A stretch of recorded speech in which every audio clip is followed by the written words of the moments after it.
Sir, അപ്പോൾ പുതിയ project കുറുപ്പിന്റെ കുഴിമാടം അല്ലേ, വളരെ പ്രതീക്ഷയോടെ കാണുന്ന ഒരു പ്രൊജക്റ്റാണ്. വളരെ പ്രതീക്ഷയോടെ കാണുന്ന പ്രോജക്റ്റാണ്. അതിൻ്റെ കഥാപാത്രം ഒരു എക്സ്ട്രോർഡിനറി കഥാപാത്രമാണ്. അത് ഞാൻ അതിൽ നിന്നും വലിയ പ്രതീക്ഷകൾ ഡെഫിനറ്റ്ലി മനസ്സിലുണ്ട്. അപ്പം ആ പടം ഉള്ളത് കുറുപ്പിൻ്റെ കുഴിമാടം ജസ്റ്റ് മെനയാന്നാണ് അത് കംപ്ലീറ്റ് ആയത്. അതായത് ബിബിൻ പോൾ സാമുവൽ എന്ന് പറഞ്ഞ ഒരു ഡയറക്ടറുണ്ട്. പുള്ളിയെ കൊണ്ടാണ് അത് ചെയ്യിക്കാൻ ഉദ്ദേശിക്കുന്നത്. അതിൻ്റെ സ്ക്രിപ്റ്റും സ്ക്രീൻ പ്ലേ എഴുതിയേക്കുന്ന സിറിൻ മജീദ് എന്ന് പറഞ്ഞൊരു ചെറുപ്പക്കാരനാണ്. രണ്ടുപേരും വളരെ നന്നായിട്ട് വർക്ക് ചെയ്തത്. ഞാനും കൂടി അതിനകത്ത് ഇൻവോൾവ് ആയിട്ടാണ് ഈ ഒരു സബ്ജക്റ്റ് ശരിയാക്കിയത്. കുറുപ്പിൻ്റെ കുഴിമാടം എന്നാണ് പേര്. അതൊരു ഗംഭീര ക്യാരക്ടറാണ്, ഒരു വെരി ഡിഫറെൻറ്റ് മൂവി.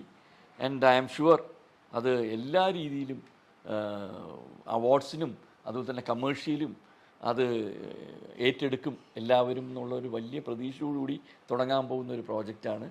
അതിനുവേണ്ടി പ്രാർത്ഥിക്കുക. തീർച്ചയായിട്ടും സാർ. അപ്പോൾ കുറുപ്പിന്റെ കുഴിമാടത്തിന് വേണ്ടി നമ്മളെല്ലാവരും വെയിറ്റിംഗ് ആണ്. Thank you so much. എല്ലാവിധ ആശംസകളും. ഞാനത് ഒക്ടോബറിലാണ് ഷൂട്ടിംഗ് തുടങ്ങാൻ ഉദ്ദേശിക്കുന്നത്. അപ്പോൾ അതിൻ്റെ ബാക്കിയുള്ള കാര്യങ്ങളൊക്കെ നടന്നുകൊണ്ടിരിക്കുന്നു. പ്രീ പ്രൊഡക്ഷൻ സ്റ്റേജിലാണ്. ഓക്കെ. അപ്പോൾ സിനിമ ഏത് ഇയറിലേക്കാണ്? ഈ ഇയറിൽ തന്നെ ഇപ്പം ഡിസംബറോടുകൂടി തീർക്കണമെന്ന് വെച്ചാൽ ഇരിക്കുന്നത്.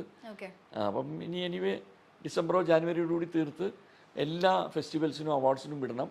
അതിനോടൊപ്പം തന്നെ കമേഴ്ഷ്യലി റിലീസും ചെയ്യണമെന്ന് വെച്ചിരിക്കുന്നത്. Alright sir, and all the best to കുറുപ്പിന്റെ കുഴിമാടം. Thank you so much. Thank you so much.